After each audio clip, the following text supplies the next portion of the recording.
SRMPR global ரயில்வேஸின் மகான்களின் மகா தரிசன சுற்றுலா. முன்பதிவுக்கு அழையுங்கள் 8008000800. சென்னை விமான நிலையத்தில் செய்தியாளர்களுக்கு பேட்டியளித்த அவர், சுயநலத்திற்காக முதலமைச்சர் மு.க.ஸ்டாலின் தமிழக மக்களுக்கு துரோகம் செய்து கொண்டிருப்பதாக சாடினார். காங்கிரஸ் தனித்து நின்றிருந்தால் டெபாசிட் இழந்திருக்கும் என்று கூறிய அவர், திமுகவுடன் கூட்டணி இல்லை என்றால் தமிழ்நாட்டில் காங்கிரஸ் கட்சி படுதோல்வி அடைந்திருக்கும் என்று விமர்சித்தார். வளர்ச்சி திட்டங்கள் எல்லாம் தொடரும். தமிழகத்தில் ஸ்டாலின் எப்பவுமே இந்த தப்பை தான் செய்வார்.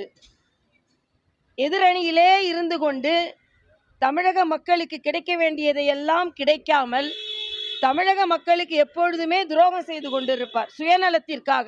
இப்போ செல்வ பெருந்தகை பாஜகவிற்கு வந்த ஓட்டு பாமகவிற்கு ஓட்டுன்னா, காங்கிரசிற்கு வந்த ஓட்டு அனைத்தும் திராவிட முன்னேற்ற கழகத்தின் ஓட்டு.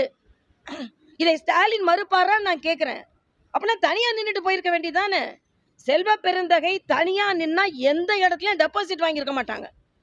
ஆக அப்படிப்பட்ட ஒரு கட்சியை வைத்துக்கொண்டு திராவிட முன்னேற்ற கழகத்தின் தோளில் ஏறிக்கொண்டு இன்னைக்கு பாஜகவை விமர்சனம் செய்வதற்கு அவருக்கு எந்த தார்மீக உரிமையும் கிடையாது.